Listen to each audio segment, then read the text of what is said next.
On today's show, Jamie Foxx is still in hospital 3 weeks later, and the family is now asking us to pray for Jamie. Should we be worried? The Dune Part 2 trailer has officially arrived, and there's a lot to get excited about.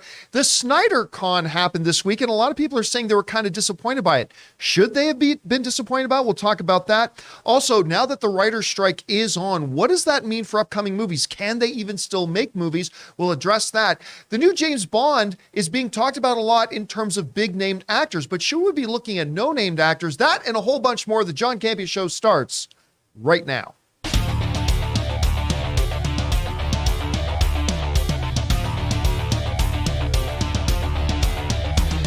Well, greetings and salutations, everybody. Welcome to the best damn movie-related show on the planet Earth, the John Campea Show, coming from right here on my YouTube channel, brought to you in part by our friends at Mint Mobile. I am, of course, your host, John Campea, and it is an awesome honor and privilege, as it is every day, to have you, our international friends, gather around as we talk about our favorite things in the world: movies, movie news, TV, streaming, all sorts of good stuff. Not just giving you our opinions, but giving you information and context so you can form your own well-informed opinions, whether they're the same or completely different from ours. Joining me in the office today, we got Ray back there, Jen sitting back there, Jonathan is running the show. It is Wednesday. That means it's Chris Carr's day off. But most importantly, you guys are here. Thank you so much for being here, making this show part of your day. And here's how today's show is going to go. We're going to break it into two parts.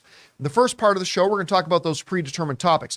Then in the second part of the show, we're going to do something a little bit different today. It's a bit of a slow news day. So I thought this would be a good opportunity for us to not only take your tip questions that you guys have been sending in, which you can send in anytime, 24/7, any hour of the day, at our tip link at streamelements.com/JohnCampea/tip. So we'll address those, but also, if you're watching live, today we will also take live questions. So if you guys have a live question, the super chat links are open and you can send those in and we'll get to those at the end of the show. All right, guys. With all that down, let's get into some stuff here. We're going to start with something maybe a little concerning. You guys remember a number of weeks ago, it got announced and the news came out that Jamie Foxx was rushed to hospital with what they called a medical complication of some sorts. Now, we didn't know a lot, but the initial report said maybe there wasn't too terribly much to be worried about, which was good. And then we even heard a little time later that, hey, Jamie's okay. Thank goodness Jamie's okay. But he has been in the hospital now for 3 weeks. He's still there. And apparently, according to some reports, the family is now asking the public to, quote unquote, pray for Jamie. This comes to us from the folks over at Joe Blow, who write the following. It has been 3 weeks since Jamie Foxx was rushed to the hospital following a quote-unquote medical complication, and details are still unclear as to what exactly it was and what shape the actor is in, with updates few and far between. However, TMZ reports that those close to the Oscar winner are now asking fans to quote-unquote pray for Jamie. While this may seem like a dire request, a source told People magazine last month he's okay. Thank God. He's still in the hospital and doctors are running tests, but he's awake and alert. They're keeping him under observation. Still, coupled with the pray for Jamie comment, and one wonders what sort of update will be provided the next time we hear about Jamie Foxx. After all, 3 weeks in the hospital, despite being quote unquote awake and alert, may cause some concern for fans. All right. So listen, Jamie Foxx, listen, you'd be forgiven with the over-the-top personality that Jamie Foxx brings, not only in his movies, but also in his commercials and stuff like that, right? He's got this boyish, bouncy, kind of infectious sort of energy. You also forget this guy is an Academy level, he's an Academy winner, number one, but he is an Academy Award level actor. He's got an Oscar on his mantle, folks. He's that good. So not only things like Ray, but like Collateral, Dreamgirls, Django Unchained. I mean, on and on. I love him in Baby Driver. I personally, that's one of my favorite characters of his is in Baby Driver. And I'll tell you what, like, I don't want to be one of these people that's running around saying, oh, let's all panic. But as somebody myself, you guys, some of you may not know, maybe some of you guys don't know this. A number of years ago, I was in a Muay Thai class with UFC fighter James Sandman Irvin, and I suffered 2 heart attacks. And I ended up in the hospital, and I was not in the hospital for 3 weeks. I wasn't in the hospital for 3 weeks. I had to have surgery and everything, but I wasn't even in the hospital for 3 weeks. So as somebody who, has been through an experience, and I had to be in the hospital and all that kind of stuff, and I go for surgery, I'm just saying, as a fan with no insider information, it makes me worry a bit, because I understand as somebody who went in for with heart attacks and had surgery, and they didn't need to keep me more than 3 weeks, because that's how good they are these days. That's how really good they are. So I'm not saying that there's anything terribly wrong with Jamie Foxx. Again, I don't know. I have no inside information. But I'm saying, as a fan of Jamie Foxx, I'm not going to lie to you. I'm a little worried.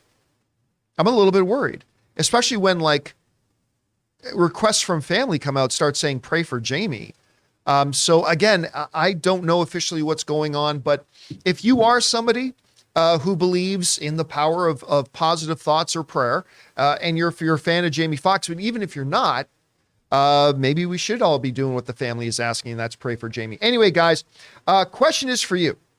What do you think about this story right now? Jamie's still in hospital, apparently. All of our best thoughts and well wishes go out to him and his family, of course, obviously, and hopefully we'll get really good news very, very soon. This dude is a treasure, and I want to see him on screen, not in a hospital bed somewhere. So how do you guys feel about this? What are your thoughts? Jump down to the comment section below and leave your thoughts there. All right, guys. With that down, let's move on to this, shall we? At CinemaCon last week, one of the truly joyous things that happened for us as movie fans who were there was they showed us some footage of Dune Part 2, and they showed us the new trailer for Dune Part 2.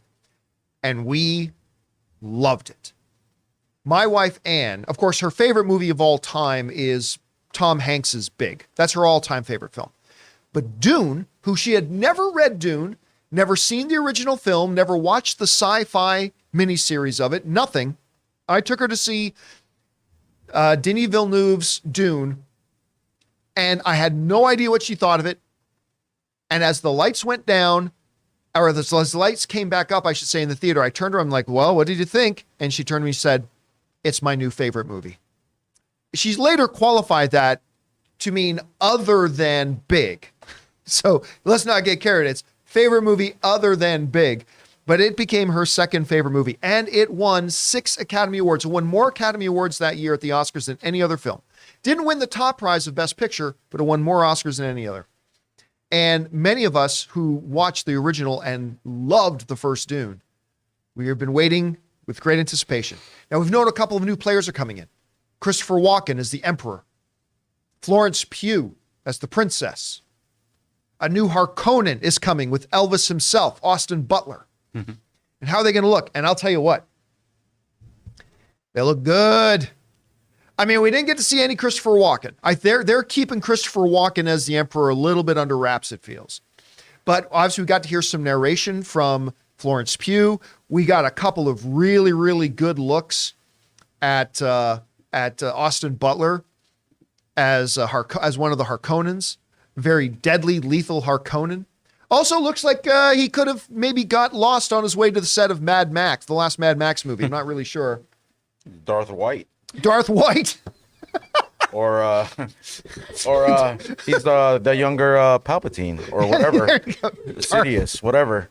Powder. Darth White. You guys remember Powder? That's what it is. Powder in a robe. He's an angry Powder. He didn't get over that bullying. Darth White. Anyway, yeah, he looks good. I mean, Florence Pugh looks like Florence Pugh. I mean, they're not really much of a change. Look, Ray? Really, not much of a change. But I don't mind not much of a change with Florence Pugh. Not a heavy makeup process. Yeah. Actually, let's see Ray's shot for a second, because if you can see right behind Ray, up to the left of his head there. He's got a Florence Pugh poster up there. Just next to Captain America. Right next to Captain America is Yelena. Don't you dare touch it actually almost auto-focused on the picture when he moved. I mean, that's how smart our cameras are. Yeah. But yeah, the trailer's fantastic. So I was wondering if they were going to show a slightly different version to the public, but no, it was the exact same trailer they showed us at CinemaCon. It looks great. And the moment he gets on the sandworm to do, I guess that's a rite of passage with them, don't do anything fancy. And he gets up on the sandworm. I thought it was awesome. Ray, you saw the trailer. What do you think about this Dune trailer? I mean, I like the first movie. It took me like 5 times to actually finish it, like 5 watches. Understandable. This next one, it looks good. I mean, I like that Florence Pugh's in it. I mean, I'll watch it now. I'll watch it even more quicker than I would have before. But I don't know where to go from here. Like I guess what's his name? Oscar Isaac. He passed away, or his character, right? Oh yeah. He's dead. It looks like maybe half the cast is gone from the first film. I know. Well, yeah, you're right. We didn't see a couple of, but I mean, obviously, there's a couple of them who died, but a couple of them are returning. Like Josh Brolin's back. Yeah, there was a shot of Josh Brolin in there. Oh, okay. I haven't read any of the books, so as far as I know, Momoa's gone and Batista's gone, right? Oh no, he's in the trailer. Batista's in there. Did you watch the trailer? No, I did, but he's in the trailer. Okay, never mind. Anyway. Forget it. See, the information you get from me. But Momoa, I think, sacrificed himself. So. Right. Actually, Jen, by the way, just so everybody knows, Jen does not want me calling her name on the show. Yeah, but we will. But you were telling me who had you guys watching like the original Dune since you were kids? Oh, it was my mom. Your mom had you watching the original since you were a kid. Yeah. So you just watched the new trailer for this. What did you think about it? I'm excited to see it, and I know my mom will too, and we're definitely gonna go and see it together. Who do you have in your lap? Oh, it's an Ewok. Oh, you got Wicket on your lap? Oh, okay. Getting ready for May the 4th tomorrow. One thing that trips me out on the trailer is like I remember the ships they were using, but then they still have helicopters. No, they were using the bug wing things. Oh, They're like- right. Okay. They're like dragonflies. Okay, because they're that last shot reminded me of that one shot of the Force Awakens when the TIE fighters are coming up on the it does have horizon. that kind of feel, doesn't it? So I don't know. Oh yeah, I'm ready to see this movie. It's 3 hours. I might not finish it in the first watch. All right, guys, question is for you. What did you think of the new Dune Part 2 trailer? I think it looks great. Obviously, I loved the Part 1. Cannot wait to see Part 2. The stuff they showed us is great. What do you think about it? Whatever your thoughts are, jump down to the comment section below and leave your thoughts there. All right, guys, with that down, let's head on over now to our Mint Mobile hotline questions of the day. If you guys have a question for the show and you'd like to hear your voice on our show, go ahead and call our hotline number anytime 24/7 at 951-268-4259. And we've got a couple here today. And the first one we're going to start off with is asking about the recent SnyderCon. Check it out. Hello, John Campea and crew. This is Theophilus calling from Phoenix, Arizona. Been a huge fan way back when I was in Liberia, since the AMC days. Well, my question is this. It's regarding the SnyderCon event that recently took place. I was really, really disappointed, and I don't know if you were the same, but the hype behind this whole SnyderCon something was so out to the roof that we thought that we were actually going to get an announcement or something, or a news regarding the Snyderverse. How do you feel about this? Were you disappointed to know that there was nothing that came out of that whole stuff? Let me hear your thoughts, and may the crew and you have a wonderful day. Bye. All right, thanks for calling that in, Theophilus. Okay. You guys might remember it was about a month, maybe 2 months ago, that Zack Snyder put out kind of this cryptic thing where it was like a picture of, not a picture Was of. it the Superman like statue or something? No, it was Darkseid. That's what it was. right. It was like this picture Darkseid sort of thing with just the dates, like yeah, April, what through whatever, right? And it was this very cryptic thing. And I mean, listen, we as movie fans, all of us, let's not point any fingers at any particular group, because we are all guilty of this.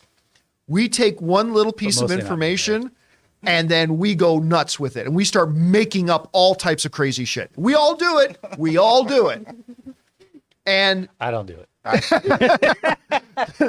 A lot of information I get goes out in one ear, goes out the other. Ray forgets or he would. yeah, I'm asleep half the time this information comes in. So this thing comes out that, he's, he puts up saying picture Darkseid date through date. And I tell you what, the Snyder fans lost their minds because I started getting in like all this stuff from people saying, he's officially announcing Justice League Part 2.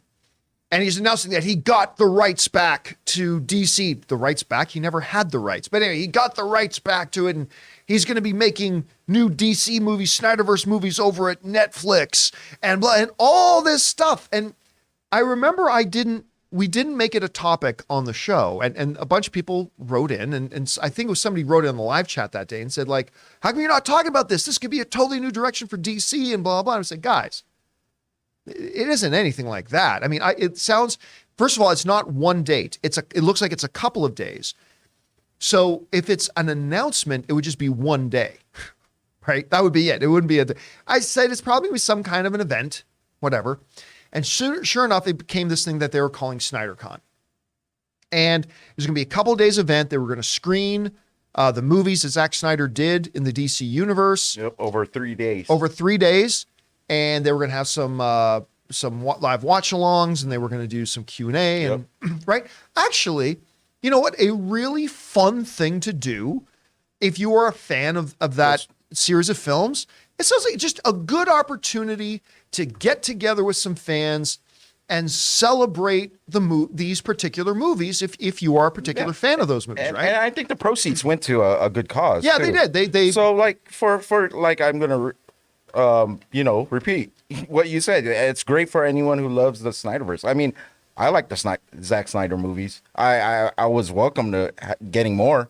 I mean, I have no problem with them. So hey, listen, I still say Man of Steel is the best movie that was ever in the DCU. I mean, I still think it's top 10. That's the most underrated comic book film of all time. One of my favorite comic book movies ever. And so it's a great opportunity. But despite the fact that they said, we're going to do screenings, we're going to do this, take Q&A, there were still a lot of people who went into this thing thinking that some grand announcement like QAnon after the election, some big grand thing is about to happen. And even though Zack Snyder never said anything big and grand was going to happen, the fact that you got to also employ some common sense here. Zack Snyder has no rights to the DC films. Yeah. That all belongs to Warner Brothers. Warner Brothers is not about to let Zack Snyder or anybody else make their own DC movies while they're trying to do theirs. They're not about to let Netflix have some stuff while they're trying to do their own thing. Yeah, he's going to have his own studio and magically have all the rights to DC. Yeah, I mean, I would have went for Rebel Moon, hoping he would have showed some. You know, I had nothing to do with it. Zaslav down in the bottom corner. Hey, he's just hanging out. It has nothing to do with like what the event, but if anything, I would be excited for Rebel Moon, which I am. Which I don't know if they talked about Rebel Moon at all, but yeah. but you know, I'm looking forward to Rebel Moon. I think a lot of people are looking forward to Rebel Moon. But I think the problem here is that a lot of the Snyder fans here did what all of us as movie fans do. We build up something in our heads, and I know I've done it. Everybody's done it at different points, at different times with different movies. We build up certain things, even though there's no actual evidence or proof that these things are going to happen. And I think that's it. I think there were a bunch of fans who went into this thing and really thought that Zack Snyder was about to announce, we're going to do Justice League 2 and Henry Cavill's back as Superman. And we're going to do all this kind of stuff. And even though there is no logical way any of that would have ever made sense, but as we do, some fans got kind of really enthusiastic about it. Look, listen, at the end of the day, I think from what I can tell, because I wasn't there, but from what I can tell, the SnyderCon was exactly what it should have been. Yeah, like an old-fashioned convention. Just yeah, like exactly. Get an opportunity for fans of a couple of films to get together and just celebrate those films. Of an IP, or not even an IP, but just, you know, a series or something like, just like kind of like an old school before the new Star Trek stuff came out and Star Trek was kind of shelved. They had Star Trek cons. No one expected, they're going to announce all these things. You went to celebrate the IP. Yeah. So for what it was and what it always said it was going to be, I personally don't think there was anything to be disappointed by. Let's get together, celebrate these movies that we like. And that's exactly what they did. Now, and to be fair, anybody who went in there and saying they're disappointed because they really thought there was going to be this announcement and this announcement and this announcement, well, then that was you disappointing yourself, because they never said they were going to do anything like that. They never at all. Zack Snyder never said that. Nobody involved with the organizing ever said that. That was all just stuff that fans made up in their own head. But hey, We've all done it, and we'll all do it again. Hey, they got a special appearance from Ben Affleck. Ben Affleck and I heard showed Ray up there? Fisher was there. Maybe he answered their questions. I mean, the whole thing to me would have been just having fun watching those 3 movies with people who love those movies as much as I do. Or I'll tell you what, though, I saw a couple of YouTube videos of some really angry people, like really angry. Like, I guess one of the big things was like, I guess somebody asked Zack Snyder at the Q&A, so how did Robin die? Right? Because we said, because in the one movie, there's the Robin costume says, joke's on you, whatever. Somebody asked, how did Robin die? And I guess Zack Snyder said, well, I can't really reveal that. And like, boy, this one YouTuber was pissed off. It's like, well, why the hell are we doing this if you're not even going to answer our questions? Like, dude, this was the thing for people to get together and just have fun. Oh man, Angry Con. Angry Con. Yeah. That's the problem was he was already upset when he got there. I think there was already upset. I mean, think about it. Like we talk about the Snyder fans like a lot, or Snyder Cut fans a lot, but I try to think of like what I am the biggest fan of, and if I could see myself or acting or doing One Punch Man or something like that, and like I'm not gonna say 100% I wouldn't be acting like they act towards this property. So I don't know. I mean, some of it sounds real foolish to me, standing from the outside looking at, Yeah. But they just love this thing so much, I think. Anyway, guys, question is for you. What do you think about this? Do you think people who were looking forward to SnyderCon should be upset that there was no big announcements or some big revelation that came out of it? Or do you feel like I do, that, hey, man, it was just a great opportunity for the fans of these movies to get together and celebrate the movies? What's there to be disappointed about? I don't know. However you guys feel about it, jump down into the comment section below and let us know your thoughts. All right, guys. With that down, let's go on to another hotline question here, and it has to do with the writer's strike that's going on right now. Check it out. Hi, this is Edward from Ohio, and I was wondering, with the writer's strike, I understand with actors' strike, everything gotta stop, but can a movie that's already written be still produced? What does this mean for us, the movie fans? Thanks. The movie Dance? I probably think they probably meant movie fans. What's there. weird is I corrected that, and somehow when I exported that file, it kept Dance. It kept it? Oh, well. Even though I fixed it. So, yeah, obviously we talked about this at great length yesterday. The writer's strike is now on. And you may have woke up this morning and say, well, everything still looks the same. The TV show's still there. The movies are still in theaters. The writer's strike is one of these things where we're going to start feeling the effects of it a little bit later. That's when we're going to start feeling the effects of it. It won't be till a bit later. But yeah, I mean, this is crippling. A lot of shows have just been simply production on a lot of shows has been shut down, all that kind of stuff. There are some shows where like the scripts have all already been completed and written, like House of the Dragon, for example. For All Mankind, please. I'm not sure about For All Mankind, but House of the Dragon, which has already started production on season 2, they did put out a statement that said they had all their drafts, everything, all their scripts are completely done. They're already like halfway through production, and they said they're good. So House of the Dragon season 2 won't be affected, but a lot of shows will be. Wait. So anything that's submitted already is they can use without having any ramifications. Yeah, from the strike? if it's written, if the work is done, okay, it's done, okay. right? There's just that writers won't write anymore. All right. So again, a lot of shows are going to have their seasons, abbreviated, if you will. But something like House of the Dragon is fine right now. So the answer to the question, the simple answer to the question is, if the script is already written and they've got it, they can move ahead with production. The trick will become if you need rewrites. If you need rewrites, then you're in trouble. Then you're going to have a problem. But not all movies need rewrites. And if they've got their scripts and they're down, you're right. Now, if the actors were on strike, which, by the way, the actors may go on strike because SAG, the Screen Actors Guild, right now is now having their negotiations with the Producers Guild. and guess what? The DGA, the Directors Guild of America, is also starting their negotiations.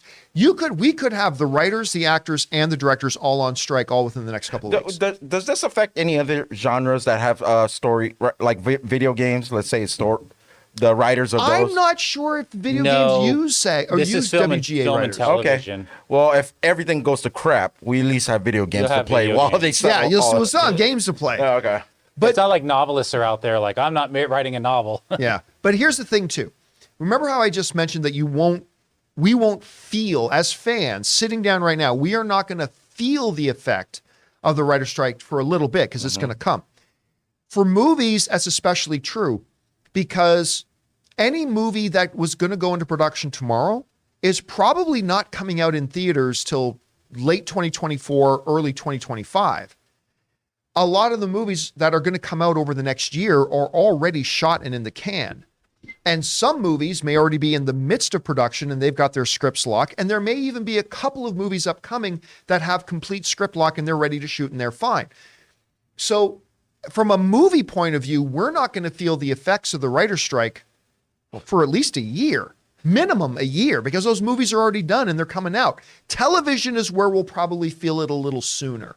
But yeah, you're right. If the writer's strike if the actor's strike was going on right now, well, then all production shuts down, right? Because there's no actors. You can't shoot something with actors. You can't have the actors' work already done and in the can unless it's animation. Yeah, and you make a good point about TV because I believe Jimmy Kimmel and all those are they're just gonna have to be running reruns right Yep. now. Yep, Saturday Night Live. Saturday Night Live is already officially now dark. Yeah. Saturday Night Live cannot continue because they write their show every week. When I exited yesterday in Burbank, Disney Studios is right on the exit for Buena Vista. They're all lined up out there around the Disney Studios. I imagine they're at all the studios. Yeah, Paramount too. I saw Yep. some stuff like they're planning to go in from Paramount. But anyways, the reason when you started talking about the movies and how movies going into production tomorrow won't come out, I just keep thinking about, come on, Blade.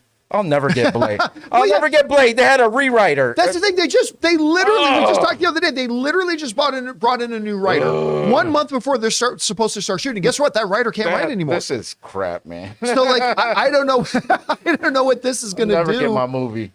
I think they're probably gonna have to push back now because if they just brought in this new writer and he can't write anymore as of yesterday, then this supposed start of production now theoretically, what they maybe could do, it depends. Now movies don't shoot in order, right? Many movies will shoot. Okay, we're gonna shoot this scene from the second act on day one. We're gonna shoot this one scene from the third act on day two. We're gonna shoot a scene from the first act. The following. I mean, they don't really shoot in order, but if Blade theoretically has a bunch of the script already locked, in theory, and I'm just talking in theory, they could start production with their fingers crossed that the writer's strike will be settled before they get to the parts that they don't have a finished script for yet.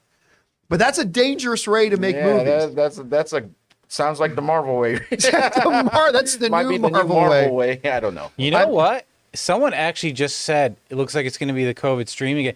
I wonder how this is going to affect like Netflix and all this, not in a negative way, but because they have a bank of content, people are going to go and sign up to watch that stuff because there's nothing new on TV. But see, that's the problem though, too. Like with streaming, when COVID was going on, right? And we had the big streaming boom. The streaming boom was based on the fact that that was the only place you could get new original material, right? Because COVID didn't affect the streamers because they didn't need people to go to movie theaters. So they could keep putting out all the shows they had made over the past year that wasn't ready to be released yet, but now it's ready to release. They could put out all this brand new content. The streamers aren't going to have this either. They're going to have their libraries, and like that, again, will probably push some people to go to watch, Seinfeld reruns. Mm-hmm. Sure, but they're going to be as affected as anybody with things. But again, for new content, yeah. for new content, yeah. Netflix, don't they have like a bank for like the next 2 months of things that they're going to release? You know how they have like the just like upcoming- movies. Yeah, just like movies. There's going to be some that's already ready and done and in post-production and they'll have ready to go. We won't feel the impact of the writer's strike for a little bit of time. Right. Longer for movies, but a little bit shorter for TV. But we won't feel it in the next month or two. It'll be after a few months that we're going to start to really, unless you're like an avid viewer of the late night talk shows, Saturday Night Live, things like that are always written the week they come out. You're going to feel those immediately. But your regular favorite TV shows, those you won't notice the difference for a little while. This might be a dumb question because I haven't really researched this. But what about the foreign series that we get from Korea or whatever. No. Like, does that affect those I releases? don't think it'll affect those No. releases because I don't think their writers are part of the Writers Guild Okay. of America. So Netflix got. So you might see a big surge in like Yeah. Korean zombie shows or Right, something right, like that, right. right? We'll have to wait and see. Anyway, guys, question is for you. What do you think about this? Have you already maybe started seeing some impact? Maybe you're like a big fan of the late night talk shows or Saturday Night Live or things like that that require writing day of. Maybe you're holding your breath because you know your show is going to get interrupted. I don't know. Whatever you think about this whole thing, jump down to the comments section below and leave your thoughts there. All right, guys. With that down, let's do one more of our hotline questions. It's talking about the upcoming new casting of getting our brand new James Bond. Check it out. Hey John, this is Dane from Las Vegas. When it comes to casting a new Bond actor, everyone always guesses the big names like Tom Hardy or Idris Elba or Henry Cavill. But in all honesty, I don't see them hiring a new or a big-time actor because they will ask for a lot right from the start, producing credits, writing credits, etc. So should we really be expecting a big-name actor? All right. Thanks a lot for that, man. Sorry, we're laughing about something off camera. Yeah. I mean, okay, so new James Bond is coming. Yeah, new James Bond. New James Bond. I got the official scoop. What's that? It's right behind you. New James Bond. You got it? What am I looking at? It's a James baby. It's a James Baby. They said Baby they wanted Bond. young and unknown. There's no other. I mean, there it is. James Baby. You got it right there, everybody. James Bond. Baby. Young and new. So look, and he's right. Every time we talk about a new James Bond, you're 100% right. It's always a big name that we know, whether it's Tom Hiddleston, whether it's Idris Elba, whether it's Rob Stark. I always forget Rob Stark's name. Oh, The guy who's in the new Citadel. I don't. And he was in Eternals. He was. Oh, okay. Why am I freezing on his name? Guys in the live chat, what was his name again? I'm freezing on it Richard here. Madden. Richard Madden, thank you. Well, Richard Madden's name comes up. Obviously, my personal pick, Henry Cavill, in there. These are all the names. Now, to be fair, that's what happens every time we talk about casting of any character, right? Whenever the question about who should the new Batman be, usually the names that come up in conversations are big, well-known names. When we talk about who should be in Fantastic Four, normally in those fan conversations, of which we are fans, big popular names get brought up. However, let's not forget that when they cast Daniel Craig, who, by the way, is actually my favorite all-time Bond, I've said this before, he combined the kick-assness of the Sean Connery Bond with the suaveness of the Roger Moore Bond. And I thought he was a perfect amalgamation of those two things. But when they announced Daniel Craig as the new James Bond, lest we forget, he was a no-name. I mean, he had been in a couple of things, but I think the biggest thing that Daniel Craig had been in is he was in like Tomb Raider. And Layer Cake. Oh yeah, that's right. But was that after or before Bond? That was just before. Was it? Oh, so it was the Layer Cake. He was in the first Lara Croft movie. And I think that was about it. Nobody expected that coming. And people hated his casting. Hated it. I was doing the movie blog at the time. I was still doing my old website, my first movie website called the Movie Blog. And I remember this was people putting out this campaign, started this Craig not Bond campaign. Craig not Bond. He's not this. He's not this. It's like, dude, we haven't even seen one frame of this guy. And it turns out he was great. The highest grossing James Bond films of all time. Listen, say what you will. He's the most successful James Bond in the history of the franchise. He may not be, he may not be the best one. That's fair. But he is the most successful James Bond of the franchise. But to your point, he was an unknown. Laura says he looks like Dewey from Malcolm in the Middle. Oh my God. Who? Oh, Daniel Craig. There's a picture of young Daniel Craig, ladies and gentlemen. So what are the pros and the cons of the approach here about whether they go for a big name actor like a Henry Cavill or Richard Madden, an Idris Elba, something like that? You know who it shouldn't be, right? Who? Sean Bean. Sean, He died in the first movie. he dies in the first 5 minutes of his own Technically, movie. he was 006 and already died. Yeah, don't forget he was in the James Bond movie. He just wasn't James Bond. Go ahead.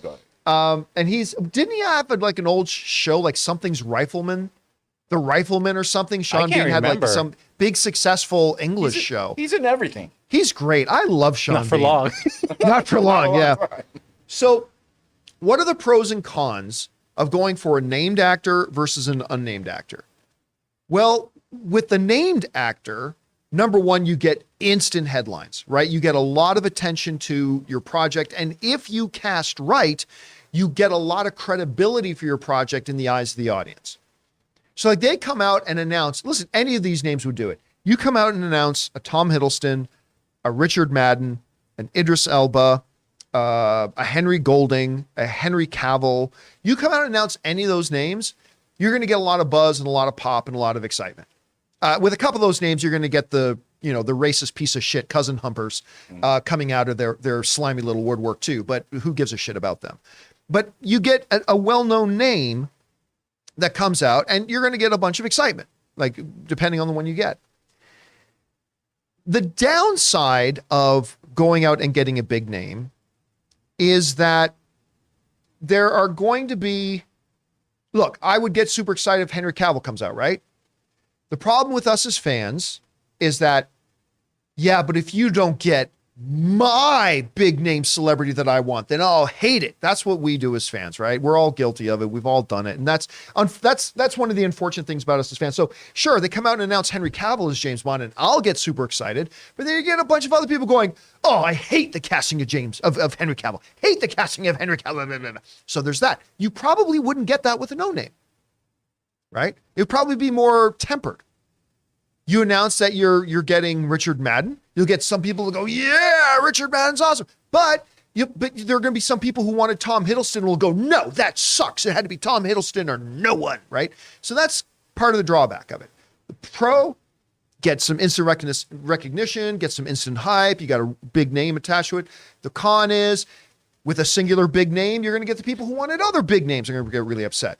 A lot of the big names you mentioned, because I'm going by what the producer was saying and the last one we did about how they wanted to be a younger Bond with, that has a gravitas or whatever like that. So that eliminates half of those guys that. But remember, the one producer also came out and said they don't want to go too young. Right. Because they don't want to go, like, they're not going to go and get somebody in their 20s for this because they don't think they're going to be able to carry the weight of what it means to be James Bond quite yet. Now, let's look at the pros and cons of getting a no name. Well, the con is obvious, right? It's people are going to look like they did at Daniel Craig when he first got announced and go, what? You got who? There's going to be an initial sense of deflation. Like, because people are going to be excited to hear who the new James Bond is. And they come out and say, Edward Fogaflaw is going to be, Edgar Flogaflaw, everybody, is our new James Bond. And everybody's going to be like, wait, what? Like, all that enthusiasm is going to suddenly drop. It's like, well, we've never heard of Edgar Flogaflaw. Oh, he was fantastic in the Czechoslovakian daytime drama, Hopes of the Soap. It was fantastic, and he was really good. Hope you don't drop the soap. Czechoslovakia isn't even a country anymore. I don't know why I mentioned that one, but you have that thing. There's going to be an instant deflation. The pro of a no name though is that you'll get that clean slate, right? There's not going to be like you announce a Henry Cavill, a Tom Hiddleston, a Tom Hardy, you mention any of those, you're going to instantly have detractors. Instantly, there are going to be some people that hate the casting. You go with a no name, I think that's going to be tempered a bit because they won't know them enough to have a lot to hate. So there's pros and cons. And then like Daniel Craig, you give somebody who's a no name the opportunity to make Bond their own and to really grow into the role. Like when Daniel Craig became Bond, we didn't see Daniel Craig as Batman. Because, well, let's pretend he was Batman in the movie. Like, we'd be looking at Daniel Craig and, like, maybe instead of seeing James Bond, we would see him as Batman. Or maybe we would see him as Detective, what's his name in the Glass Onion movies again? Oh, I almost said Hercule Poirot, but that's obviously yeah. Benoit Blanc. Benoit Blanc, yeah. Right? I always remember, it sounds like a pen. If at the time, he was already in the Glass Onion movies. Like we're going, oh, like I just see Benoit Blanc. I don't see, right? But you get a no-name actor. It's like, well, you don't see him as anything else. You only see him as James Bond. I still think they will go the route of a named actor. I think they're going to want to make a big splash. I have no insider information on this. I have no proof of this. This is just me guessing as a fan. But my feeling is that they're going to go the route of an experienced named actor that they can build on at that point. I could be wrong. I don't know, Jonathan, like we talked about the pros and cons of getting a no name, of getting named. Which way do you think they're going to go? I mean, gosh, I don't know. I think they kind of need to go the route again of like a Daniel Craig, where they have experience, obviously, on set, and they're good actors, but they're not like a major brand name, like something attached to Game of Thrones, like Madden or whatever. I think they have to go a little more original. All right, guys, the question is for you. What do you think about that? What direction do you see them going with James Bond? Do you see other pros and cons for going with a named established actor? Do you see other pros and cons for maybe going with a no name? Which way do you think they're ultimately going to go? Whatever you guys think, jump down to the comment section below and let us know your thoughts. All right, guys. With that down, we're going to take a quick break here. And when we come back, we're going to go to our tip questions that you guys have been sending in 24/7. And after we're done our tip questions, for those of you guys watching live, if you want to send in a question via Super Chat, you can do that now. The Super Chats are open.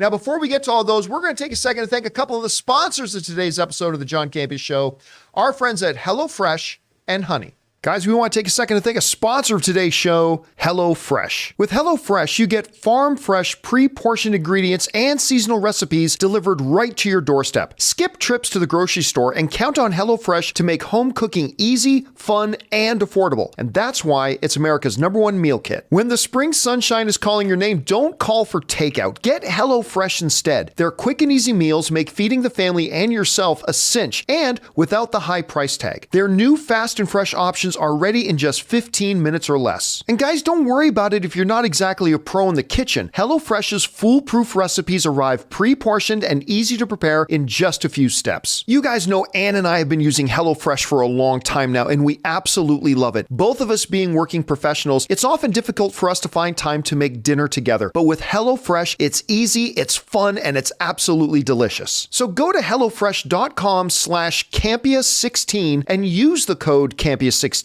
for 16 free meals plus free shipping. That's HelloFresh.com/Campea16 using the promo code for 16 free meals plus free shipping. HelloFresh, America's #1 meal kit. Today's episode of the John Campea Show is brought to you by Honey, the easy way to save when shopping on your iPhone or computer. Guys, more and more, we enjoy shopping online, whether it's on our phones or our computers. And how many times have you gotten to the checkout and seen that promo code box and thought, man, if I only had a promo code, I could save some money? Well, thanks to Honey, manually searching for coupon codes is a thing of the past. Honey is the free shopping tool that scours the internet for promo codes and applies the best one it finds to your cart. So here's the situation. You're shopping online on one of your favorite sites, and when you go to checkout, the Honey button appears, and all you have to do is click Apply Coupons. Then just wait a few seconds as Honey works its magic and searches for coupons it can find for that site that you're on. And if Honey finds working coupon, just watch the price drop. Recently, Ann and I were hanging out at home one evening and we decided to order in, and the Honey button appeared. I was able to apply a coupon and I actually saved like $6 or $7. It was that easy to use. And Honey doesn't just work on your desktop computer, it also works on your iPhone. Just activate it on Safari on your phone and save on the go. If you don't already have Honey, you could be straight up missing out. And by getting it, you'll be doing yourself a solid and supporting this show. Get Honey for free at joinhoney.com/Campea. That's joinhoney.com/Campea. And thank you to our friends at HelloFresh and Honey for sponsoring this episode of the John Campea Show. Remember, guys, when you check out and support our sponsors, you're actually supporting us. So if you look down to the description of this video, you'll find links and promo codes to all of our sponsors. And thank you again to HelloFresh and Honey. All right, guys, with that down, let's get over to your questions you guys sent in via the tip link. So, Jonathan, what do we got? All right. First off, we've got Actors Reel to Reel. I know you hate faith-based movies. We all do, LOL. But I got to say, the Chosen TV series on Netflix is great. They humanize Jesus in and show his different friendships, his humor, flesh out the world.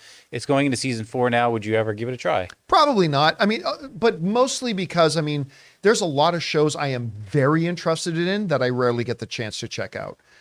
So any faith-based stuff is not for me. Again, unless anybody thinks like I'm anti-faith or anything like that for not checking out faith-based films, I formed my great distaste for faith-based films while I was in Bible college and seminary. And all of my classmates, we all hated faith-based films. They were terrible. But the one thing you said there that is rather interesting to me was that they actually give Jesus in it a little bit of character. One of the things we all used to hate about those movies is that like Jesus in these movies was always this solemn, monotone, like whatever. It's like, I don't think that's what the would have been like at all. And we really, really hated that. I don't know. It's just a thing. But then again, this is one of those times I'm going to just exercise some self-restraint and not say what's really on my mind. But no, I've heard good things about the show, but it's probably not for me. All right. Let me interrupt you real quick. All right. Did you like Chicken Run? I did like Chicken Run. Hell of a I just know because I'm browsing the. What does that have to do with I'm sorry. Jesus? I just wanted a break. I just wanted to because I know you were trying. Speaking of Jesus, did you like Chicken Run? Because I know you were trying. You didn't want to really go into that, so I just was trying to think of something else. And I just saw that they released character posters for the new. They got the new Chicken Run coming. They do. Yeah, I didn't know there's a new one coming out. Smooth segue, Ray. Well done. Brought to you by Chicken Run. What's next? All right, Jesse has a turtle, if you didn't know. Have you ever had anyone from the film industry confront you in person about anything? Sorry, I lost my place. Confront you in person about anything you said about them and their project, whether it was something positive or negative you said? Yes. All right, now from Rodolfo. No. Yep. Yeah.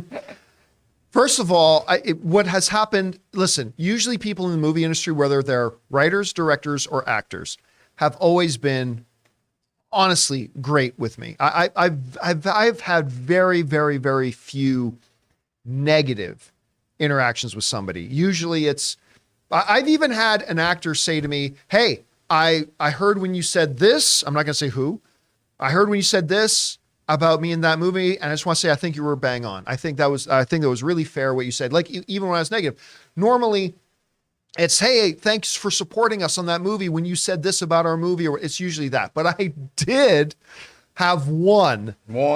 I'm not going to say who. The one. Because it's I'll tell you guys off when we're off the show. I'll tell you guys off camera. But I did have one person who I'm actually quite a fan of. I'm actually a really big fan of them. Who, they talked to me. I said I had said something and I didn't like something, and they were like, of course, you're a real asshole about that. Like they were like, really, you were a real asshole about that. I'm like, I don't know, dude, maybe if you didn't make a shitty movie and like whatever. But yeah, there was that. I've gotten jumped 3 times because of you, John. What's that? I've gotten jumped by actors 3 times because of you. Although I also do remember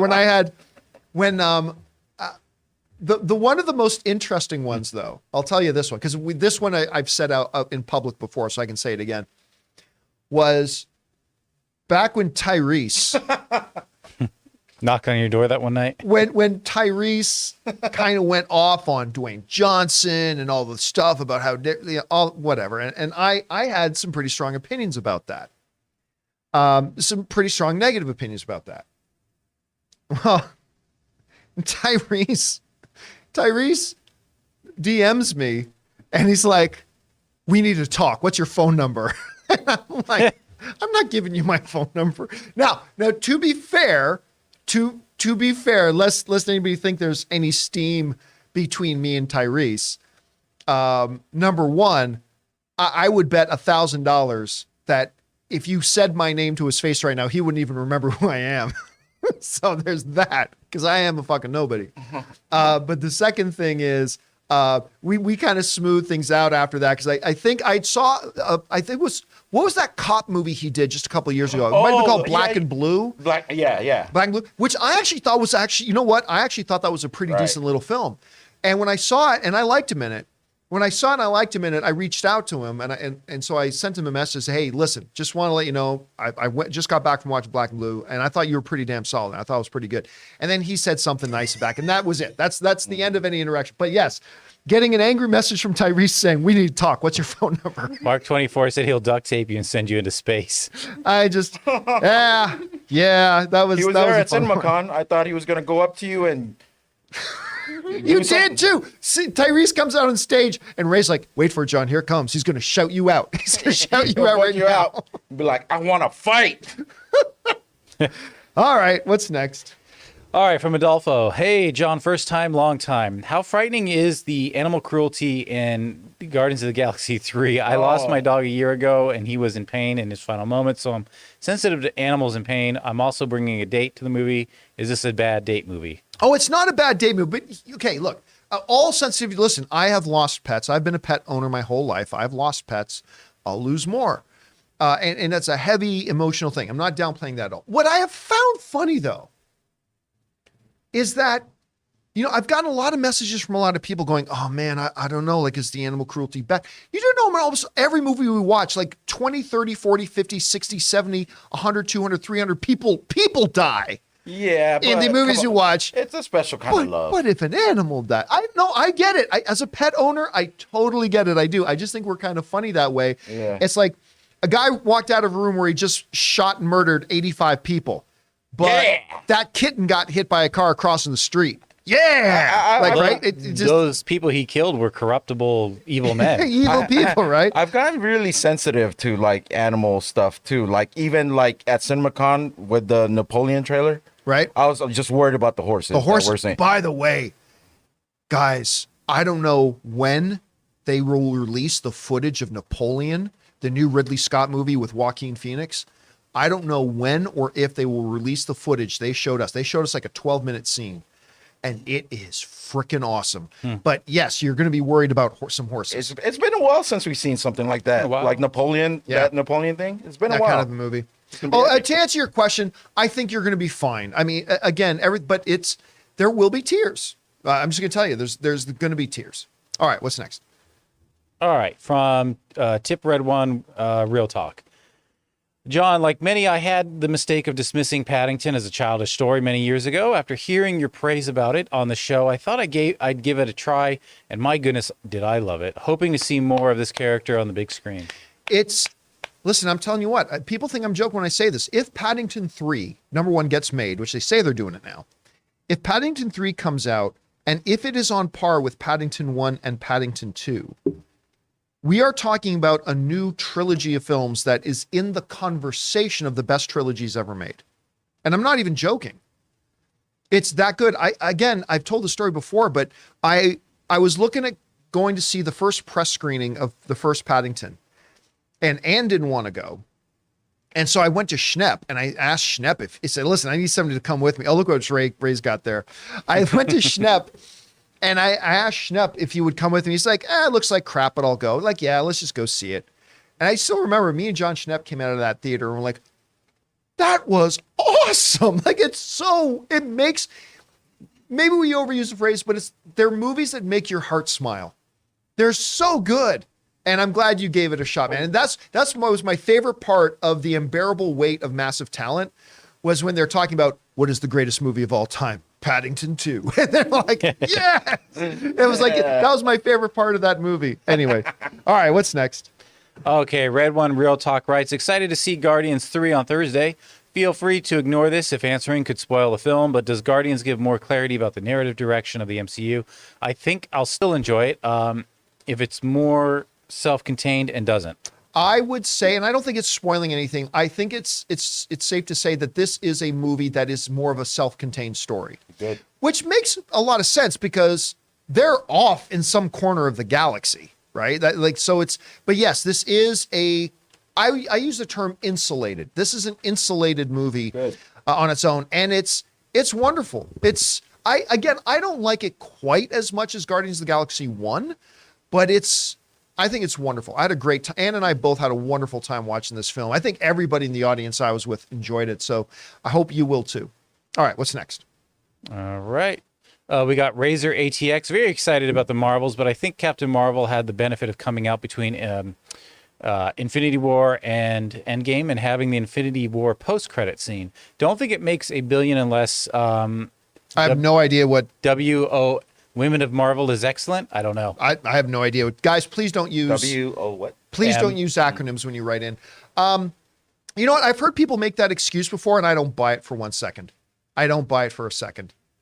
Because that would imply that any movie that came out in between two other big movies, because I've heard that used as an excuse for another movie's failure. Oh, it only did bad because it was in between these two big movies. Nah, Captain Marvel worked great because it was a solid, wonderful marketing campaign. You had an Academy Award winning actress in it, and it was the first Marvel film that had a female lead after 20-something movies. And everybody's just so quick to dismiss all those things and create this excuse and create this myth that, oh, it only happened because these two things were big. Really? Mathematically show how that makes sense. Well, we can't. Obviously you can't because it's not a thing.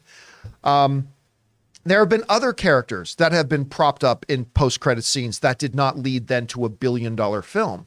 So I don't believe that at all. Now, I don't personally believe the Marvels will be $1 billion film. I think it has a shot. I definitely think it has a shot. But if I had to put $10 on it, I don't think the Marvels would be $1 billion film like Captain Marvel did. But it's going to be big. It's going to be big nonetheless. All right, what's next? Okay, Stubble McShave is next. Concerning new Oscar rules, so if I really dislike a movie, can I and a few friends arrange 5 public showings of the movie to have it disqualified? If that's the case, I'm sure that won't be misused. Sarcastically throws hands in the air. I had no idea. So what you don't know he's talking about there. Yesterday we talked about how the Academy has introduced new, very restrictive rules about how you can try to pump and promote a movie to win an Oscar. One of the rules was prior to nominations being made, you can have no more than 4 hosted screenings. Why that won't apply to you, though, is because it's talking to you if you're an Academy member. If you're an Academy member Right.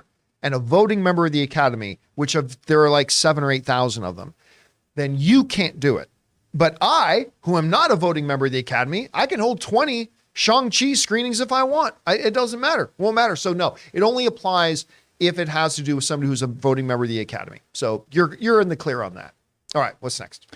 Okay, Razor ATX writes, doesn't Blade have a month before shooting for rewrites? With the strike, that sounds like a lot of trouble for that production. Again, it is a little bit of a precarious. I am not going to be surprised to find out that they don't start shooting on time. Because they literally just got on a new writer and the writer strike happened the next day. So with them, the fact that they brought on a new writer says that the script is not ready to go. The fact that they brought on a new writer 1 month before they're supposed to start shooting looks a little bit disorganized. But it could be a problem. I mean, there are ways around it, maybe, but it could be a big problem for Blade. All right, what's next?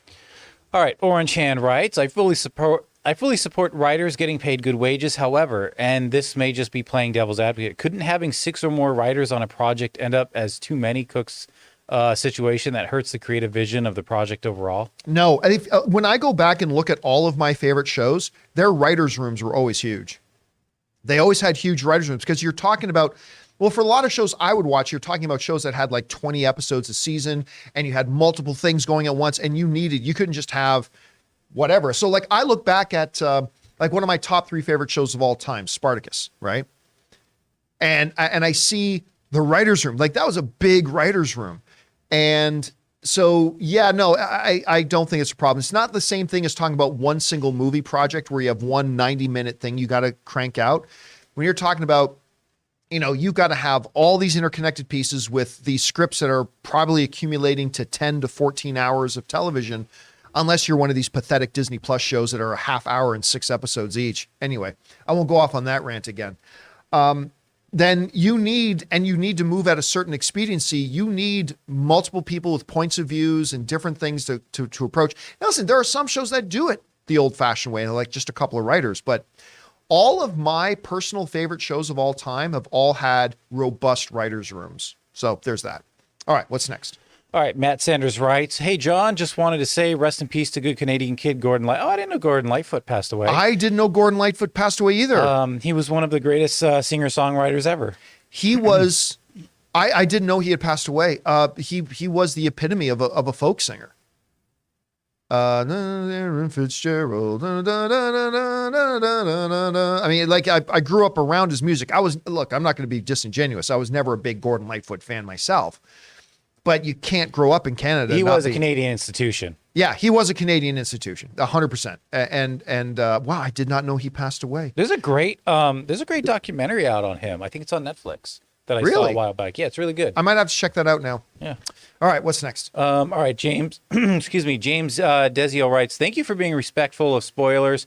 With this huge week of Guardians 3, Barry, and Succession, it's sometimes hard to see it all, and sometimes you have to prioritize like I did. Even then, I still muted Pinball on Twitter, seeing it this weekend." There you go, Ray. You won somebody over. Yes. Somebody's going to watch Someone is Pinball. really going to watch it?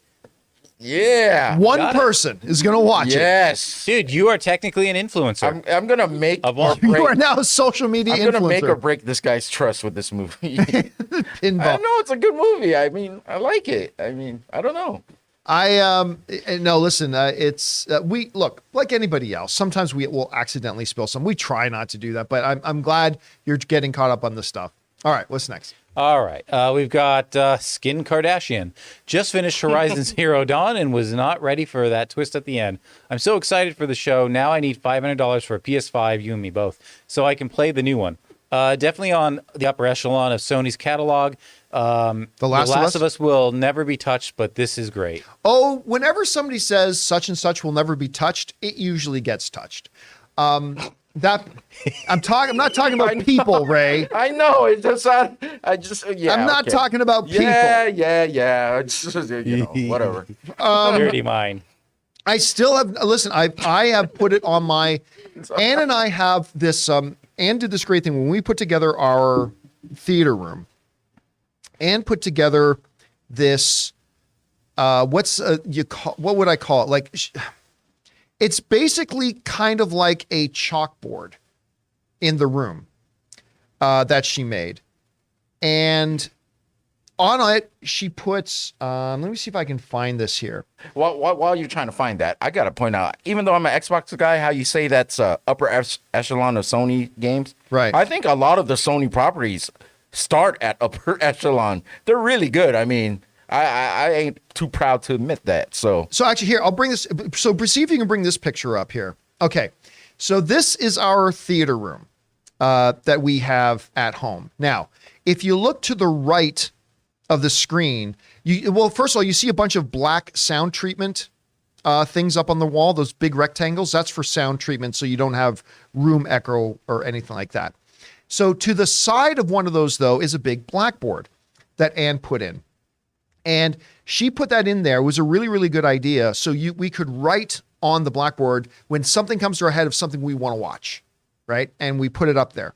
And I put up there the Horizon Zero Dawn stuff because we've had a bunch of people writing in lately saying I should really watch the Horizon Zero Dawn cutscene. So I've got those two plus Jedi Survivor. I downloaded Jedi Survivor, but I think we're going to watch the cutscene movie before I play the game. But that is definitely on my to-do list. All right, what's next? So that was the last of the tips. So okay. yeah. Well, thank you to everybody for sending in those tip questions. Again, if you have a tip question you want to send in, you don't have to wait for the show to be live. Go ahead and send it into our tip link at Stream Elements. There it is, streamelements.com/John Campea/tip, and we'll get to it on our next show. But now we're going to move over and do something we haven't done on the main show for a while, which is to take live questions from our audience. But before we get to those live questions that you guys have been sending in, we're going to take a second to thank another sponsor of today's episode of the John Campea Show, my mobile service provider, the good folks at Mint Mobile. We want to thank a sponsor of this video, Mint Mobile. From the gas pump to the grocery store, your utility bills and favorite streaming services, inflation is everywhere. Seriously, make it stop. Thankfully, there's one company out there that's giving you a much-needed break. It's Mint Mobile. As the first company to sell premium wireless service online only, Mint Mobile lets you order from home and save a ton with phone plans starting at just $15 a month. You guys know that ever since I switched to Mint Mobile, I've been saving almost 70% a month over my old phone plan. For people looking Looking for extra savings this year? Mint Mobile offers That's premium exactly wireless what for it just is, but it's more- $15 a month. By going online only and eliminating the traditional cost of retail, Mint Mobile passes the significant savings on to you. All of their plans come with unlimited talk and text plus high-speed data delivered on the nation's largest 5G network. Use your own phone with any Mint Mobile plan and keep your same phone number along with all your existing contacts. Switch to Mint Mobile and get premium wireless service starting at just $15 a month. To get your new wireless plan for just $15 a month and get the plan shipped to your door for free, go to mintmobile.com/Campea. That's mintmobile.com/Campea. Cut your wireless bill to $15 a month at mintmobile.com/Campea. And thank you to our friends over at Mint Mobile for sponsoring this episode of the John Campea Show. All right, guys, with all that down, let's go over and take your live questions, shall we? So, Jonathan, what do we got in there? Let's see. Let me scroll down here. Oh, it's going to fit like that. What's your favorite car chase in a movie? Comes from Joseph Hudson. Ooh, I mean, I did not like the movie Extraction, but there's a car scene in there that was great. You know what? Ed, there's the movie Ronin, which has a really good one. But, right? My most recent memory of a good car chase was the Hawkeye from Hawkeye. I really liked the way Hawkeye they was a did great that. one. Yeah. So Oh, you know what? Another movie I didn't like all that much, but it had a great one was, what was the Quentin Tarantino half of Grindhouse? Death Car or Death Wish. Death Death Row. Face Car? The name Death of the Row car. Records? Yeah. Death Proof. Death Proof. That's what it was. Death Proof. I'm not a big fan of Death Proof, but the car chase scene in Death Proof is pretty awesome. I love that one. All right, what's next? That's tips. This is Super Chats. Doing Guardians IMAX Marathon tonight at AMC Tyler. Ooh, that's the movie theater we go to, is AMC Tyler. Yeah, I didn't have it in me to do a marathon of it, although I really do like the Guardians movies, but that's the other problem, though, with the thing, because there is important stuff that happens between the end of Guardians 2 and the beginning of Guardians 3 that have to do with the Guardians. So Guardians 2 doesn't really flow really well into Guardians 3 because you need that other stuff that happens in like Endgame and Infinity War. But, it is what it is. I hope you're going to have a really good time tonight. All right, what's next? All right. Best movie of 2023 so far, Guardians 3 or The Flash? Neither. Air is the best film of 2023 so far. Booyah! But I'd say out of those two, I did a video on this past weekend. For me personally, this is a subjective opinion. While I like both very, very much, Flash and Guardians 3, I would personally give the slight edge to Flash. I enjoyed that one just a little bit more. All right, what's next? I keep hitting tips. All right. Let's see. We got Dildar the Glorious. Let's hope the strike doesn't last long. Like last time, TV and movies were unbearable to watch at that time, and shows are already shutting down. But hey, at least Milfman or what does that say? Who knows? We'll get more views. Laughing my ass off. No idea what that is. But yeah, listen, last time, some people may not remember, the last time there was a writer's strike 15 years ago, it wreaked havoc on the entire entertainment industry. One of my favorite shows, Heroes, at the time, got totally screwed. It was devastating. It was absolutely devastating. It was absolutely terrible. And people who don't remember it, and you can tell when they're younger people because they're like, I don't think a writer's strike is all that big a deal. You clearly were not watching a lot of television then 15 years ago, because if you do remember that, it was horrible, that writer's strike. Anyway, all right, what's next? All right, we've got Lantern who writes, Snyder just uses his dumb fans to make money now. I don't think that's true. No, I don't think that's true at all. By the way, just to be clear, every celebrity uses their celebrity to make money. That's their job. But no, I don't think that's fair to say. I think Zack Snyder is a filmmaker, a creator. He's trying to leverage what tools he has available to him, just like everybody else in the business does. And he's just out there trying to make good art to entertain people. Yeah, and he loves what he made. He loves what he made. He loves what he made. He's proud of what he made. Make. Yeah. Be proud of it. So what's next? Dildor the Glorious is back. The discourse with Zack and Gunn is stupid. Do they forget him and Gunn have been friends for years? And Gunn wrote Dawn of the Dead, and Zack pretty much said Gunn is the reason he ever even has a career. That doesn't matter to people. Like, listen, when people get hot and Facts they don't latch matter. onto their own little pet thing, logic doesn't matter to a lot of people. Like pure logic just doesn't matter to people when they get like that. And so you can tell them, you can lay it out. You can say, look, this doesn't matter. They've already made up in their own head that this is this. And it is what it is. Just ignore it and move on. All right. What's next? Right. I keep doing that. I set up a second button for that. Okay. Any plans to watch Star Wars this May 4th? Yes. Yep. Yeah, the one thing I can say, Ann and I have had our theater room now for a little while, but we've never watched we watched Andor and Mandalorian and, all that kind of stuff, but we've never gone back and watched the Star Wars movies on it. The real Star Wars movies, the original. Spaceballs. Yeah. Well, no, I haven't watched Spaceballs on there either. But New Hope, Empire, Jedi, haven't done that yet, and probably do at least one of those tomorrow. At least one. All right. What's next? All right. James Germain writes, hi, John, wondering your thoughts on movie about Tar Vizsla and his rise to power to unite Mandalore. Listen, I say what I tell everybody who always brings up to me. How would you like a Star Wars movie about this thing going backwards and about this thing going backwards and about this story in the past and about this story in the past? I'm honestly out of interest. I want Star Wars movies now and stories that go forward. I want Star Wars shows and movies about times we have not been in yet, about characters we have not known about or heard about or visited, about stories that have not been referenced already. It's time to start making new shit in Star Wars. There are some really, really cool things you can mention going backwards, like the Vizslas and all that kind of stuff. Yes, but that is not where my interest lies. My interest lies in what's moving forward. But do you like this character that he's talking about? Did you actually there's a whole mythology with all of that behind it that can be really interesting. Okay. But again, I'm not interested anymore in Star Wars about going backwards. I want things to start going forwards, but that's just me. All right, what's next? Okay, we've got Shrew John who writes, John, have you have to catch up with Superman and Lois. This show is becoming my favorite DC show. They somehow managed to be very grounded and have really weird concepts like Cube Earth at the same time. Again, I was really interested. I was liking Superman and Lois in season 1 very much until they hit that thing where they brought in people from the Arrowverse, and then I just lost interest because of that. But I've had a lot of people tell me it's gotten really good, and at some point I am going to binge and get caught up on Superman and Lois at some point when I have the time. Look, right now I'm having trouble keeping up with Succession, keeping up with Ted Lasso. I got a number of things I'm trying to keep up. By the way, I didn't even know the new season of The Blacklist started. And that turns out they're already on like episode 10 or something. I didn't even realize it started. Like, I'm having a hard time keeping up with the stuff I'm already watching, but at some point I will get caught up in Superman Lois. And last night it was exhausting, the Laker game. Like, I felt so tired after. I had 2 things yesterday. Yeah, I know. You must have been. I had the Maple Leaf game, which again, like they did the last series, they lost game 1, which just kicked the shit out of any of my enthusiasm for the night. But did they lose bad?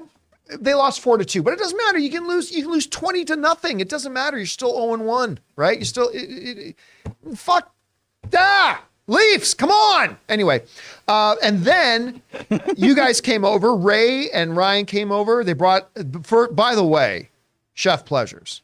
That was the best. Ray and Ryan came over for the Laker game because the Leaf game was on at 4, the Laker game was on at 7, and the guys came over and brought stuff to barbecue, and it was awesome. That was really good last night. Really, really good. That was really enjoyable. All right, what's next? All right, we've got Corey. Please skip this if it's spoilers. My friend has not watched Black Panther 2 or Ant-Man 3 and is concerned about possible connections to Guardians 3. Do you think he will be fine to watch Guardians 3? Oh, yeah. Again, the Guardians are off in some pocket of the universe a million light years away, so it is a self-contained, insulated story. You're totally good. You don't have to watch those particular movies to be caught up on what's going on there at all. All right, what's next? All right, never knew lose your nerd. Sorry, guys, it's muscle memory. Can't believe it's already 13 months as a member. Wow. Yeah, I had somebody I saw for the first time. Oh, by the way, that is a good thing to remind me of. Guys, later, for those of you who are channel members, we're doing a town hall channel members meeting at 3 p.m. Los Angeles time today. And I forgot to mention that off the top. So if you are one of our beloved channel members, 3 p.m. today, I'll put up an announcement for it in the community tab as well. But it was funny because the other day I realized I'm starting to see these gold tickets. That's awesome. And because that means they've been members for a year, which was really exciting to see. Thank you so much for being a member for that long, man. I appreciate it, dude. All right, what's next? All right, Angel Silva writes, surprised my mom with AMC Prime showing Return of the Jedi. Nice. She had no idea what we were watching until the opening crawl. Her reaction was priceless. You know, that's awesome. My wife Ann has my wife has 4 degrees. And she is currently now in her doctorate. She's working on her doctorate now. So she has got some kind of doctrinal candidate dinner tonight at USC. So she's out. I think I might take advantage of that free time and run over to AMC Tyler to go watch Return of the Jedi tonight. I think because it has been a real long time since I've seen that movie on the big screen. And it's my favorite Star Wars movie, by the way. So I might have to go and do that tonight. All right, what's next? Okay, we just answered Angel. Orange Hand writes, Daniel Craig actually played a villain in one of the Sharp films. Sean Bean's series as a British that was it. Sean Bean as a rifleman. Right. In the early 90s. Actors like Brian Cox and Mark Strong also appeared as well. You know what's funny? That reminded me of this. I started going back. For some of you who follow me, I have started going back and started my rewatch of The West Wing. Now, I was real late to The West. I never watched The West Wing when it was on TV. It was some years after it had finished its run. I started watching it on streaming and kind of binged it on streaming. Fell in love with it. But that was many years ago. So I went back and started a rewatch of West Wing again last week. I'm now up to episode 10, I think. It is crazy how many actors and people are in that movie or in that show that later went on to do great things. Like I'm watching it and like Nick Offerman pops up. I'm like, before he was Ron Swanson, I'm like, that's Nick Offerman. Oh damn, what's her name? Elizabeth Moss from The Handmaid's Tale. She was President Bartlett's daughter. I totally forgot about that. So it's really funny when you go back and watch these older shows and you start seeing these actors that go on to do these big, huge things. I'm starting to notice a lot of stuff with Tom Holland in it, like movie-wise. Really? Yeah, like he's in the background. He was in that Moby Dick movie. Oh, that's right. The one with Chris Hemsworth? Yeah. Yep, that was not a good movie, by the way. Yeah. What? That was the one. That was directed by Ron Howard. I know. Oh, I thought that movie was quite bad. They got panned. Oh. All right, what's next? Okay. Madaween writes, how about Ed Spilliers, who's Jack Crusher for Bond? He wasn't bad. Like, he wasn't bad as that. I don't know that he's got enough gravitas to do Bond, though.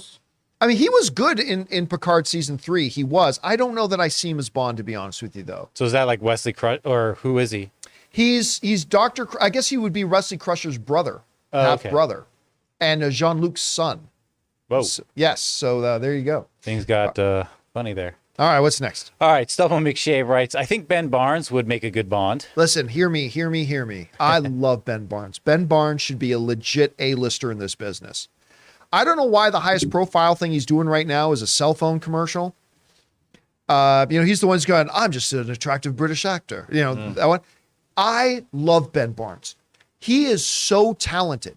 Like every time he's on screen in a role, he can be in something like A Lion, Witch, and the Wardrobe, a Narnia film, and be killer in it. And then he can be a villain in frickin' Punisher and be brilliant in it. He can do anything acting wise. He's got the look, he's got the charm, he's got the screen presence, he's got it all. He's frickin' got it all. And I just think he should 100% be a serious A-list leading guy. To me, that's what he should be. Anyway, and he's currently in Shadow and Bone, which he's the best part of that series. But he should absolutely be an A-list guy. And you're right. I think I could totally see him as a James Bond. I think he'd be a great Bond. All right, what's next? All right, we got Joseph here writing, after attending CinemaCon, which movie do you want to see the most? Still Dune 2. But I'll tell you what, there are a couple of movies that I had very little interest in that I'm now super interested in. Color Purple, holy shit, that looked amazing. Can't wait. Barbie, I was not all that interested in Barbie. Now I am. Wonka, which I've been intrigued by because it's got the director of Paddington and Paddington 2, and you got Timothée Chalamet, who I think will be the next Daniel Day-Lewis. But after watching the stuff they showed us at that, I fell in love with it. So all those are ones that are really, really high on my list right now. All right, what's next? Okay, we've got some support here from King Tannic. Thank you, King Tantic. And then Bill's HQ writes, let's go team minus 4 days until the next live movie club event. Aha. So excited to finally see you live. Oh, and to get out of this terrible Buffalo weather. Oh, wow. Thanks for it's flying traveling. in. You're flying in from it. Guys, I'm so glad you mentioned that because I forgot to announce and to mention off the top of the show, bad me. We go over to my screen here that, yes, this weekend, this Sunday. Actually, I have it here. There we go. This Sunday. You guys, some of you remember that a little bit ago, me, Christian, and Greg from Real Rejects, we did our big live event, and it was incredible fun. Thank you to everybody who came, and we talked about a whole bunch of stuff, but we specifically also focused in on Ant-Man and the Wasp: Quantumania. We're doing it again this Sunday in Burbank, California, and you can find in the description of this video down below 2 sets of tickets. One set of tickets is for the live event and to be there live and in person. So go and grab those right now if you're anywhere near the LA area, or if you want to fly in with him from Buffalo. Or if you rather, maybe you're living in Canada or somewhere and you just want to watch it, it is also going to be, unlike the first one, we didn't do this for the first one, but it will be available as a pay-per-view event. You'll be able to watch along live, and the digital tickets for those are also available down below. If you're going to buy one, make sure you buy the right one. There is a difference between the live and in-person tickets and the digital ones, and we hope to see many of you guys there. All right, what's next? All right, we've got Astro Zombies, who writes, the first movie I remember seeing Daniel Craig in pre-Bond was the Tom Hanks movie Road to Perdition. Yeah. Still a great movie. Also starring a young Tyler Hoechlin, AKA this new Superman. Yeah, the latest Superman, and Jude Law. Again, that just goes back to the theme we were talking about just a minute ago. I love it when I'm either watching an old TV show or an old movie, and you come across, it's like, I totally didn't know this ex-megastar was in this, who would, of course, go on to become a megastar. That's a good deep cut there on the Road to Perdition. I forgot about that one. Thanks for pointing that one out. All right, what's next? Okay, Stubble McShave writes, do you think there's a return to the historical epics with Napoleon, Gladiator 2, or are they the only historical epics we'll see in the coming years? That will really depend on how these do. Right. Like Gladiator was sort of historical epic. I mean, Ridley Scott did such a brilliant job with the first Gladiator because it was kind of part historical epic, part at the time modern, spectacle cinema, and he merged those two together really, really well. So we'll have to see look, Hollywood is nothing if not trend following, right? So if Ridley Scott's Napoleon comes out and crushes it, and if Ridley Scott's Gladiator 2, they're both Ridley Scott films, comes out and crushes it, then you're going to see the other studios start to line up to get their historical epics put together. You absolutely will. Now, they tried a couple a few years ago, not to mention, remember they did a Ben-Hur one? Yep. With the actor from Boardwalk Empire? With what was his? Houston. Jack. What's that? Jack Houston, that's right. That was terrible and flopped terribly. And so we haven't had any more really big historical epics, or at least not many, in the years that have come and gone. But I'm telling you, if Napoleon and Gladiator 2 come out and they're big hits with the critics, with the audience, with the box office, you're going to see more studios start to make them because they all like to follow trends. All right, what's next? All right, we've got a two-parter from Gabriel LaRue. One of two, finally saw Babylon, and OMFG, it's a lot more graphic than what I was expecting. I'm in Quebec, and here it's rated PG-13. Usually I think USA ratings are way too restrictive, but in that case, I think we were too lenient, LOL. What do you think? Look, I don't remember what the actual rating, Jen, I don't know if you can look this up or not. I don't recall what the actual rating Pretty sure it was R for here. Babylon was here. Was it R here? I thought it was an R rating here. Now, I think in Canada and the US, one of the big differences between Canada and the US, if I'm not mistaken, at least this was the way it was before I moved out of Canada, was that in the US, an R-rated movie really doesn't mean anything because if you're 15 years old, you can still go to an R-rated movie as long as you're accompanied by somebody who's over 18. Okay, right? I got it right here. What's that? In the USA, it was R, but where was he from? Canada? Canada. Yeah, He he's in said Quebec. PG-13 there. They said it was PG-13 in Quebec. 13 plus in So Quebec. So in the US, an R rating means, hey, you can still go see it, right? You just got to go with somebody over 18. In Canada, if there is an R rating, you cannot go to see it if you're 15, which a lot of Americans like too, because a lot of American movie audiences like go to I don't know, like some slasher horror film, and they see somebody walk in with their 7-year-old, right? And in Canada, that can't happen. If you are under 17, you cannot go into an R-rated movie, even if you're accompanied by an adult. So there's going to be a disbalance there. So maybe a PG-13 in Quebec is kind of in a way equivalent to what an R would be here. But for being in America, I thought an R rating was the appropriate rating for the movie. All right, what's next? All right, Dr. Stinky writes, I see Guardians tomorrow, plus saw Naked Gun over the weekend. Oh my I thought God. it was fun, but very weird seeing my cousin Priscilla with Leslie Nielsen laughing. I don't know what the joke is there, but listen, the great thing about the Naked Gun movies, despite it being a little bit weird seeing OJ, Yeah. there are a lot of comedies can age badly because a lot of times comedy is based on the era and the context that the movie's being made. That's what comedy is. But some comedies, whether it's Spaceballs that Ray brought up earlier, why am I forgetting the big Woody Allen one, the big one? You mean Airplane? No, that one Best Picture Oh, at the Academy Awards, his most famous comedy. Right. I'm looking at the poster. It's got Keaton in it. Diane Keaton? Diane Keaton in it. Why am I freezing on the name? I just went blank too. Annie Hall. There we go. Annie Hall. Annie Hall. If you watch Annie Hall, if you watch Spaceball, and I would say Good Canadian Kid, Leslie Nielsen's Naked Gun movies, those stand up. I still contend those movies all stand up and stand up very, very, very well. All right, what's next? All right, we've got Kenneth Crayley Jr. who writes, John, now that we're going to see Sasha Cale as Supergirl, or as a Kale, in the Flash movie, where do you rank the different live action Supergirl Kara Zor-Els? I don't give a shit about the character, to be honest with you. We've got to do a top 10 right now. The Yeah, internet no, needs it. I know there was one in Smallville. There was obviously the early 1980s movie yeah, that one. one. I don't. The CW version. I'm not usually a big fan of derivative characters. So I will say I like this new Supergirl that we saw in the Flash. yeah. She is it right there. She's really good. This new Supergirl in this movie is really good and very, very enjoyable. But I can't rank them because I never pay attention to them, to be honest with you. But this one's great. This one's really good. All right, what's next? All right, James Desio asks, wait, Pinball's a real movie? Ray, this is your chance. This is it. You got 30 seconds to pitch it. Pinball, the man who saved the game. I like to call it Terminal with Pinball. I mean, You might not be saving it right now. yeah, but no, go no, ahead. no, no, You no. might just I may kill not the be movie. saving it at all. I just think So is it based on a true story, though? yeah, it's based Okay. on a true story. It was a surprise. I put it on and then I was doing something and then I stopped what I was doing and just finished the movie. I rarely do that, so There you go.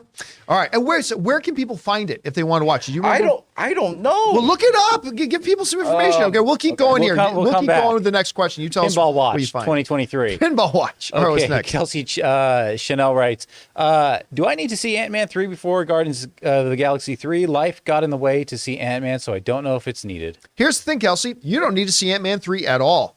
So you can take a pass on this, but no, you don't need to have seen. Somebody was asking earlier about Ant-Man 3 or Wakanda Forever. You don't need to see any of those films. You're totally good. Now, it would help if you've seen the other Guardians movies, and it would help if you saw Infinity War and Endgame. That will bring you up to really the context that they're in going to 3, but any other MCU movie, you don't need to see. All right, what's next? All right. Chris Miner asks, thoughts on Succession so far? Brilliant. It's one of the best shows on TV. Like, I still have things like Last of Us above it. I still have Yellowstone above it, but Succession is brilliant television. It is one of the best things out there. I got an answer for you. It's just you can purchase it For on Pinball. Yeah, Prime Video or Apple TV for $3.99 right now. But what's interesting is on Rotten Tomatoes, it still holds. Whoa. 94% tomato meter, 95% audience meter. There you go. Yeah. All right, what's next? All right, we've got our final. Actually, Walter Huntley sends in a super chat here. Thank you, Walter. And I've got to just drag this down a little bit. This is our final one here. Chef Thanos writes, John, I just wanted to say amongst the young directors making movies today, Damien Chazelle has to be one of the best and by far exceeds his peers in terms of pure skill and dedication to the craft. Damien Chazelle is a phenomenal filmmaker. From Whiplash, which is the one that I think most of us really first took notice of Damien Chazelle. La La Land, which, was a lot of people felt should have won the Academy Award, but won several Academy Awards. It's a brilliant film. His First Man movie that he did with Ryan Gosling was not in the top 5 of the year or anything, but it was a really, really well-made movie, great movie. And Babylon, which I personally think is kind of his weakest movie, but man, that is a spectacle of a film. And he has a tremendous gift for storytelling and a very different way of doing it. And you're right. He's probably one of, if not the best young director in the business today. Like we're now in a transition period, right? Like we're in the period now where guys like Tarantino, Spielberg, Scorsese, guys like that, they're now moving into the twilight of their careers and they're getting to move in. And we're welcoming in the next round and the next thing. And we're talking about this era is going to have guys like Damien Chazelle, guys like Ryan Coogler and things like that. It's an exciting time. We are getting the next batch of all-time greats, I think. And Damien Chazelle is going to be one of those guys. He's going to be one of those guys. And is that it? That was all. Well, guys, then that'll do it for today's installment of the John Campea Show. Thank you so much for being here and making this show part of your day. Big special thank you to all you guys who sent in the tip questions and the super chats. Number one, because you gave us great fun things to talk about. But number two, you supported this channel as you did it. And all of us involved with the show, thank you guys so very much for your support. Don't forget, guys, if you are a channel member, thank you for being one of our beloved channel members. But a little bit later today at 3 p.m. Los Angeles time, we're going to have a channel member town hall meeting. So come on back and join me for that. I'll look forward to seeing you guys there. And don't forget to come on back and join us for tomorrow's episode of the John Campea Show. We can't wait to see you. So for everybody in the room with me, we got Ray over there, Jen back there. Jonathan's been running the show. My name's John Campea. And until next time, my friends, bye-bye.